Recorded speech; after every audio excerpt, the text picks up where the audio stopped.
First junction நேயர்களுக்கு வாழ்த்துக்கள். யாருமே எதிர்பார்க்காத மிகப்பெரிய வெற்றியை பெற்ற தமிழக வெற்றி கழகத்தினுடைய முதலமைச்சர் மாண்புமிகு விஜய் அவர்கள் என்னுடைய ஆட்சி வித்தியாசமானதாக இருக்கும், யார் தவறு செஞ்சாலும் எவ்வளோ பெரிய ஆளாக இருந்தாலும் அவங்க முக்கிய தலைவராக இருந்தாலும் அவரை நான் தட்டி தூக்கிடுவேன், என்னுடைய பாதை தனி பாதையாக இருக்கும், அதனால் நடக்க போகிறதெல்லாம் அதிரடி நடவடிக்கையாக இருக்கும் அப்படிங்கிற மாதிரி அறிவிப்பு கொடுத்துருக்கிறாரு. இந்த நடவடிக்கையால் எதிர்பார்க்காத ஆளுகள்லாம் கூட கைதாகக்கூடிய சூழ்நிலையில் கூட வர வாய்ப்பு இருக்குது. அப்படி அவருடைய நடவடிக்கை என்னவாக இருக்கும்? அது ஒருவேளை அரசியல் பழிவாங்கிற சூழ்நிலை இருக்குமா, அல்லது அரசியலை நேர்மைப்படுத்தக்கூடிய வழியாக இருக்குமா, அவருடைய ஆட்சி எந்த வழியில் போகுங்கிற சில தெளிவான கருத்துக்களை பல அரசியல் நோக்கர்களும் பலவிதமான முறையில் கருத்துக்களை தெரிவிக்கிறாங்க. அந்த கருத்துக்கள் என்ன, இவருடைய ஆட்சி நடைமுறை எப்படி போகுங்கிறத நீங்கள் தெரிஞ்சுக்கிறதுக்கு இப்போ வாங்க நம்ம வீடியோக்குள்ளே போவோம். வீடியோவில் வரக்கூடிய அந்த செய்திகளை நீங்கள் தெரிஞ்சுக்கிறதோடு மட்டும் இல்லாமல் உங்கள் நண்பர்களுக்கும் உறவுகளுக்கும் அதை ஷேர் பண்ணிவிட்டு உங்களுடைய கருத்துக்களையும் இந்த ஃபர்ஸ்ட் ஜங்ஷன் கமெண்ட் பாக்ஸில் கமெண்ட்ஸ் பண்ணுங்கள். இப்போ நம்ம வீடியோக்குள்ளே போவோம். 2026 புதிய அரசு அமைத்து இருக்கக்கூடிய தமிழக வெற்றி கழகம் இதுவரை யாருமே எதிர்பார்க்காத அளவு கிட்டத்தட்ட 107 இடங்களில் சிங்கிள் மெஜாரிட்டி பார்ட்டியாக தனக்கு அந்த 118 சீட்டுக்கு குறைவு இருக்குங்கிறப்ப அந்த குறைவான இடத்துல வரக்கூடிய ஆதரவையும் மிக சரியான ஆள்கிட்ட வாங்கணும் அப்படிங்கிற ஒரு எண்ணத்தோடு தான் என்ன பண்ணியிருக்காங்க, சிபிஐ, சிபிஎம், காங்கிரஸ், விடுதலை சிறுத்தைகள், இந்திய யூனியன் முஸ்லீம் லீக் இது போன்ற கட்சிகள்கிட்ட அவங்கள்ட்ட உள்ள 2 சீட்டு இதில் வாங்கி கிட்டத்தட்ட அறுதி பெரும்பான்மையை எடுத்து ஆட்சி அமைச்சிட்டாங்க. அப்படிப்பட்ட சூழ்நிலையில் தான் தாமாக வழியே அண்ணா திராவிட முன்னேற்ற கழகத்துடைய ஒரு பிரிவு 25 நபர்கள் ஆதரவு கொடுத்தாலும் அந்த ஆதரவை வாங்கிக்கிட்டாங்களே ஒழிய அவர்களை நீங்கள் உள்ளே வாங்க, கூட்டணிக்குள்ளே வாங்கன்னு விஜய் அவர்கள் அழைக்கலை. இது ஒரு குறிப்பிடப்பட வேண்டிய விஷயம். அப்போ பலரும் என்ன சொன்னாங்க, அது எப்படி அதிமுகவில் ஒரு வகை ஆதரவை மட்டும் வாங்கினீங்க, அவர்களுக்கு போய் நன்றி சொன்னீங்க, எடப்பாடி பழனிசாமி அவர்களுக்கு நீங்கள் நன்றி சொல்லலைங்கிறப்ப தமிழக வெற்றி கழக தரப்புலேருந்து வரக்கூடிய செய்தி எதுவாக இருக்குன்னா, நாங்கள் எங்களுடைய கொள்கை எதிரி பாஜகன்னு சொல்லியிருக்கிறோம். அப்படி கொள்கை எதிரி பாஜகங்கிறதுல நாங்கள் உறுதியாகவே இருக்கிறோம். அந்த பாஜகவுடைய என்டிஏ அணியில் இருக்கக்கூடிய எடப்பாடி பழனிசாமி அவர்களை போயிட்டு நான் நன்றி சொல்லியோ அவர் ஆதரவை வாங்கினேன்னா என் மேலே வரக்கூடிய விமர்சனம், என்னை பாஜக பி டீம் சொல்கிறாங்களோ அது உண்மைன்னு எல்லாரும் எடுத்துக்குருவாங்க, அந்த ஒரே காரணத்துக்காகத்தான் அங்கே போகலை அப்படிங்கிற ஒரு கருத்தை சொல்லிவிட்டு எங்களுக்கு ஆட்சி கவராமல் இருக்கிறதுக்கு எங்களுடைய கொள்கைக்கு ஒத்து வர்ற இந்த கூட்டணி கட்சிகளை நிச்சயமாக ஆதரவு கொடுத்தா நாங்கள் நிலையான ஆட்சி செய்வோங்கிற நம்பிக்கை இருந்ததுனால தான் அவர்கள்ட்ட கேட்டேன். இதுதான் மதச்சார்பற்ற கூட்டணி அப்படிங்கிற ஒரு கருத்தை விஜய் அவர்கள் அவருடைய அரசியல் தலைவர்கள்ட்ட நண்பர்கள்ட்ட சொல்லியிருக்கிறாரு. இப்படிப்பட்ட விஜய் அவர்கள் தன்னுடைய கட்சியை ஆரம்பிக்கிறப்பவே என்ன ஒரு கருத்து சொன்னார், எங்களுடைய ஆட்சி கூட்டணி மந்திரி சபையாக இருக்கும், எங்களை நம்பி வர்றவங்களுக்கு நம்ம ஆதரவு கொடுக்க வேணுமா இல்லையா, அதனால் ஆட்சியிலையும் பங்கு அதிகாரத்திலையும் பங்கு தருவேன்னு சொல்லி கட்சியை தொடங்குறப்பவே அறிவித்த விஜய் அவர்கள் கடைசி வரைக்கும் அந்த கொள்கையில் உறுதியாக நின்றார். அந்த உறுதி அடிப்படையில் தான் இப்போ ஆதரவு கொடுத்த கட்சிகளையும் நீங்கள் வாங்க, வெறும் ஆதரவு மட்டும் இல்லை ஆட்சிக்குள்ளேயும் வாங்கன்னு சொல்லி அழைக்கிறாரு. அந்த அழைப்பை சிபிஐ, சிபிஎம் ஏற்றுக்கலை. அவருக்கு நாங்கள் வெளியிலே நின்று ஆதரவு கொடுக்குறோம், நாங்கள் மந்திரி சபைக்கு வரலன்னு சொல்லிட்டாங்க. காங்கிரஸ் ஏற்றுக்கிட்டாங்க. ஏன்னா காங்கிரஸுக்கு அந்த நோக்கம் இருந்துச்சு. இதற்கு ஒருபடி மேலே போயிட்டு 1999 முதல்ல மேடையில் ஆட்சியிலும் பங்கு அதிகாரத்திலையும் பங்கு வேணும்னு முழங்கினவர் விடுதலை சிறுத்தைகள் கட்சி தலைவர் தொல் திருமாவளவன் அவர்கள். கிட்டத்தட்ட 27 வருஷங்களாக முழங்கி அவருடைய அந்த முழக்கம் இப்போ வெற்றி அடைஞ்சிருக்கு. இதே நோக்கம் காங்கிரஸுக்கும் இருந்துச்சு. 50-60 வருடங்களாக நம்ம ஆட்சியில் இல்லாமல் இருக்கிறோம், ஆட்சியிலையும் அதிகாரத்திலையும் பங்கு வேணும்னு அவர்களும் எதிர்பார்த்தாங்க, அவர்களும் வந்துட்டாங்க. இந்திய யூனியன் முஸ்லீம் லீக் ஒன்று மட்டும்தான் எந்த நிபந்தனையும் இல்லாமல் ஆதரவு கொடுத்துச்சு. அதனுடைய தேசிய தலைவர் காதர் மீதின்னு சொன்னார், நாங்கள் ஆதரவு கொடுக்கக்கூடிய நோக்கம் இந்த அரசு கவிழ்ந்து விடக்கூடாது, இந்த அரசு கவிழ்ந்து கவர்னர் ஆட்சின்னு ஒரு ஆட்சி வந்துட்டா அந்த ஆட்சியானது கிட்டத்தட்ட பாஜகவுடைய ஆட்சியாக இருக்கும். அப்போ பாஜக கையில் தமிழக மக்கள் ஆட்சியை கொடுக்கல, தமிழக வெற்றி கழக கையில் தான் கொடுத்துருக்காங்க. அப்போ தமிழக வெற்றி கழக கையில் அந்த ஆட்சி நிலைக்கணும்னா அதை விழவிடாமல் காப்பாற்றணுங்கிறதுக்காக நாங்கள் வந்து ஆதரவு கொடுக்குறோம். எங்களுக்கு ஆட்சியிலும் அதிகாரத்திலும் பங்கு வேணான்னு சொன்ன ஒரே கட்சி இந்திய யூனியன் முஸ்லீம் லீக். ஆனால் அதையும் சமாதானப்படுத்தி நீங்களும் உள்ளே வாங்கன்னு சொல்லி அன்பாக அழைச்சி இன்றைக்கி 22/5/26 அன்னைக்கு அவர்களுடைய மந்திரி சபையும் பதவியேற்று ஒரு நிறைவாக 35 மந்திரிகளை கொண்ட ஒரு அமைச்சரவையை வந்து தமிழக வெற்றி கழகம் செய்திருக்கு.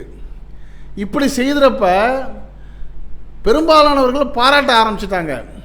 ஆனால் ஒரு சில திராவிட முன்னேற்ற கழகத்தில் உள்ள சில தலைவர்கள், மரியாதைக்குரிய மாண்புமிகு ராஜா போன்றவர்கள் வந்து இதை வந்து கொஞ்சம் கடுமையான விமர்சனம் பண்ணி கேட்குறதுக்கே கொஞ்சம் காது புளிக்கிற மாதிரி வாசகங்களை ட்விட்டரில் வெளியிட்டதை மாண்புமிகு முதலமைச்சர், முன்னாள் முதலமைச்சர் மு.க. ஸ்டாலின் அவர்களே விரும்பலை.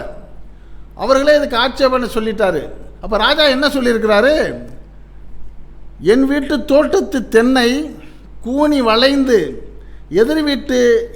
எதிர் வீட்டிற்கு இளநீர் தந்தால் இலக்கியத்தில் அதற்கு பெயர் முடத்தெங்கு, அரசியலில் என்ன பெயர் சூட்டலாம், வாழ்க தமிழ் அப்படின்னு சொல்லியிருக்காரு.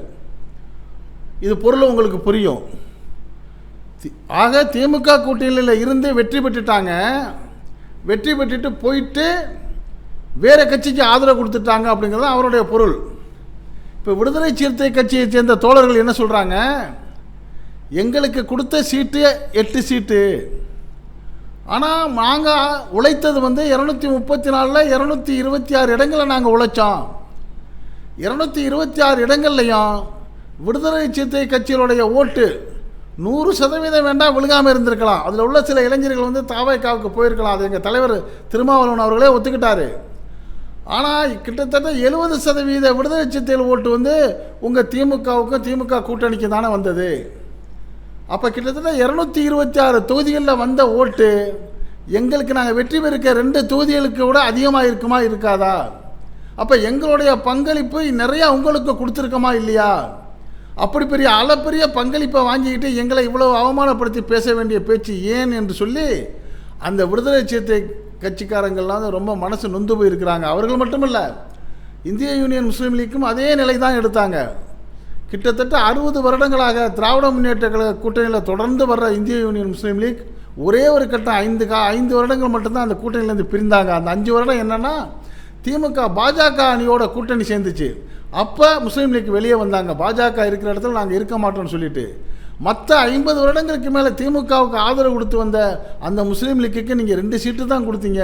அப்படி இருந்தால் அதை ஏற்றுக்கிட்டு 232 இடங்களையும் அவங்க வந்து அவங்களுடைய வாக்குகளை வந்து சிந்தாமல் சிதறாமல் கொடுத்துருக்காங்கிறது திமுகவுடைய வெற்றி பட்டியலை பார்த்தாலே தெரியும்.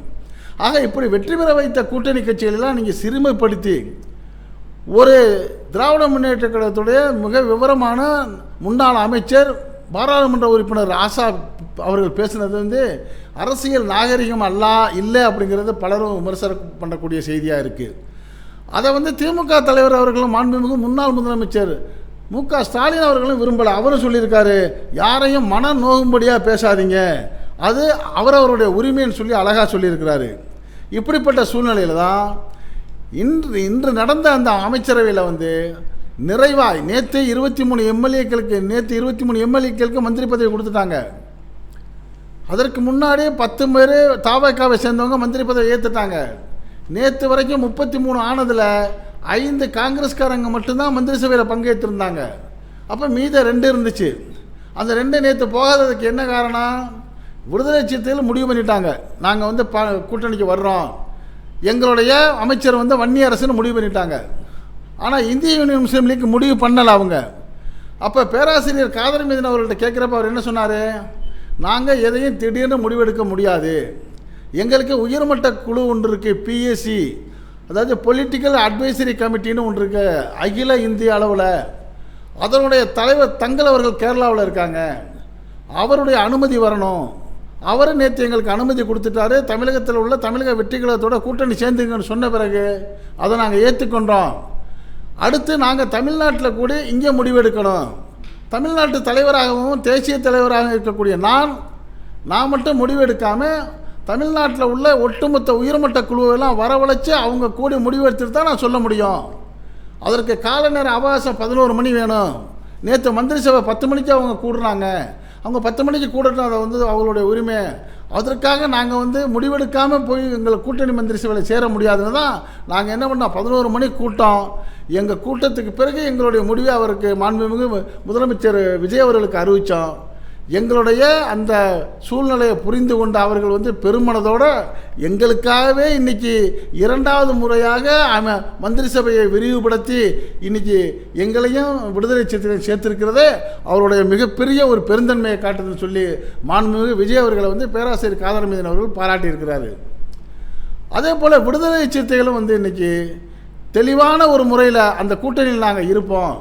அந்த கூட்டணியில் இருந்தாலும் எந்த விதமான தமிழக உரிமைகளுக்கும் தமிழக மக்களுக்கு உள்ள உரிமைகளுக்கு பிரச்சனைகள் வந்தால் நாங்கள் ஓங்கி குரல் கொடுப்போங்கிற அந்த உணர்வோடு உள்ளே போயிருக்கிறாங்க. ஆனால் நிச்சயமாக வந்து மாண்புமிகு விஜய் அவர்கள் வந்து நல்லா தான் நடப்பார் அப்படிங்கிறதுக்கு நிறையா உதாரணங்கள் வர ஆரம்பிச்சிருச்சு. 2 விஷயத்தில் வந்து அவரை பிடிக்காதவங்க விமர்சனம் பண்ணாங்க. இந்த மந்திரி சபை அந்த ஏற்பு விழாவிலலாம் வந்து எடுத்த எடுப்பிலே வந்து வந்தே மாதரம் பாடலை பாடினாங்க. தேசிய கீதத்தை 2வதாகவும் தமிழ்தாய் வாழ்த்தை 3வதும் பாடினாங்க. அது எப்படி அப்படின்னு சொல்லி இதை தாவேக்கா விஜய் அவர்களுடைய குற்றம் போல் செய்ய ஆரம்பித்தாங்க. அதற்கு அவர்கள் தெளிவாக சொல்லிட்டாங்க, இந்த நிகழ்ச்சி தமிழ்நாடு அரசு செய்கிறது அல்ல, இது வந்து ஆளுநர் மாளிகையில் ஒன்றிய அரசு கட்டுப்பாட்டில் உள்ள ஆளுநர் நடத்துகிற நிகழ்ச்சிங்கிறதுனால அவருக்கு இடப்பட்டிருக்கிற ஒன்றிய அரசுடைய கட்டளையை அவர் நிறைவேற்றுறாரு. அதில் நம்ம போய் குறுக்கிட்டு எடுத்த எடுப்பில் பிரச்சனை பண்ணக்கூடாதுன்னு தான் அவர்கள் இஷ்டத்துக்கு விட்டுட்டோம். தமிழ்நாடு அரசும் தமிழக வெற்றிக்கழக ஆட்சியும் நடத்தக்கூடிய எல்லா நிகழ்ச்சிகளிலும் இனிமேல் வந்து முதலாக தமிழ்தாய் வாழ்த்து தான் இருக்குங்கிற தெளிவாக ஒரு பதிலை கொடுத்துட்டாரு. இன்னும் பல சிறப்புகளை செஞ்சிட்டாரு. ஏற்கனவே கொடுத்து வந்த திராவிட முன்னேற்ற கழக அரசு கொடுத்து வந்த அந்த மகளிர் உரிமை தொகை தொடருன்ட்டார், இலவச பேருந்து பயணம் தொடருன்ட்டார். இப்படி பல விஷயங்களை வந்து அவர்கள் செய்து, அதே மாதிரி அம்மா கொடுத்து வந்த அந்த அம்மா உணவு இருக்குது பார்த்தீங்களா, அதையும் நாங்கள் அதே பேரில் தொடருவோன்ட்டார். இப்படி இருக்கக்கூடிய சூழ்நிலையில் தான் இந்த அரசியலில் இவரை ஏதாவது ஒரு கிரிட்டிசைட் பண்ணி இந்த தமிழக வெற்றி கழகத்துக்கு ஏதாவது மிகப்பெரிய சிரமங்களை கொடுத்து அவதூறுகளை கொடுத்து இந்த ஆட்சியை கலைக்க நினைத்தா அவர்கள் கலவரக்காரர்களாக இருந்தால் அவர்கள் கண்காணிக்கப்படுவாங்க. அவர்கள் எப்படிப்பட்ட ஆளாக இருந்தாலும் எவ்வளோ பெரிய தலையாக இருந்தாலும் அவர்களை தட்டி தூக்கிடுவோம் அப்படின்ட்டு சொல்லாமல் சொல்லி பயணத்தில் அடியெடுத்து வச்சிருக்கிறாரு மாண்புமிகு முதலமைச்சர்னு சொல்லி இன்றைக்கி அரசியல் நோக்கர்கள் அவரை பாராட்ட ஆரம்பிச்சிருக்கிறாங்க.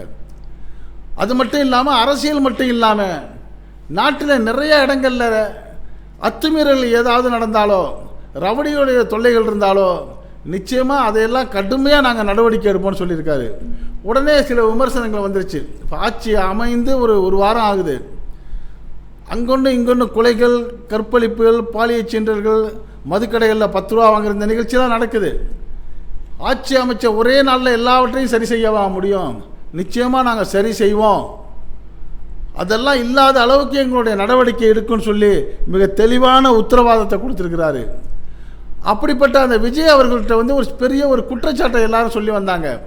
அவர் கட்சியில் இருக்கிற அந்த பிள்ளைங்கள்லாம் வந்து ஒரு கட்டுப்பாடு இல்லாதவங்க, அவர்கள் வந்து எதையுமே ஒரு ஒழுக்கமாக நடக்க மாட்டாங்க, ஒரு கூட்டம் நடந்தால் கூட போஸ்ட் மேலே ஏறுவாங்கங்கிற அளவுக்கு அவர்களை வந்து ரொம்ப விமர்சனமாக பேசி வந்த சூழ்நிலையில் அவர்களையும் கட்டுப்படுத்தியிருக்கிறாரு.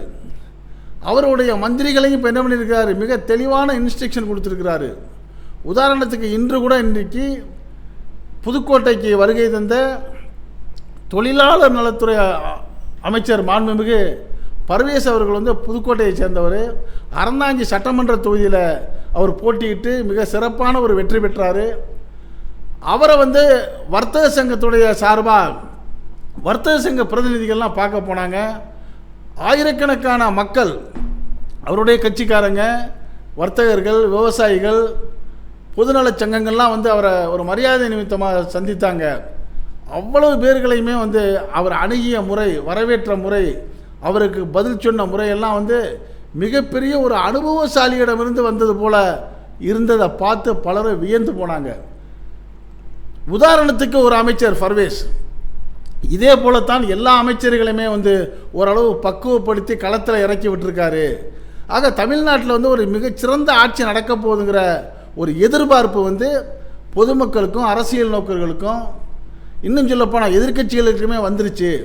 எப்படி இவர்களுடைய ஆட்சி போகும், நல்ல ஆட்சி தான் நடக்கணுங்கிறது தான் நம்மளுடைய எதிர்பார்ப்பும் வரவேற்புமா இருக்குது. அப்படி தான் நடக்கணும்னு நம்ம வரவேற்போம், வாழ்த்துவோம். இது பற்றிய உங்களுடைய கருத்துக்களை நீங்கள் ஃபஸ்ட்டு ஜங்ஷன் கமெண்ட் பாக்ஸில் கமெண்ட்ஸ் பண்ணுங்கள். இந்த செய்தி பிடிச்சா இதுக்கு ஒரு லைக் கொடுங்க. இதே போன்ற அரசியல் செய்திகள், நாட்டில் நாலா பக்கம் நடக்கக்கூடிய செய்திகளை எந்த விதமான இடைச்சல்களும் இல்லாமல் உள்ளது உள்ளபடி அப்படியே கொண்டு வந்து உங்கள் வீட்டுக்குள்ளே 4 சூழலுக்குள் தரக்கூடிய நம்ம ஃபஸ்ட்டு ஜங்ஷன் சேனலுக்கு இதுவரை சப்ஸ்கிரைப் பண்ணாதவங்க சப்ஸ்கிரைப் பண்ணுங்கள். மறக்காமல் பக்கத்தில் இருக்க பெல்லைக்கானை கிளிக் பண்ணுங்கள்.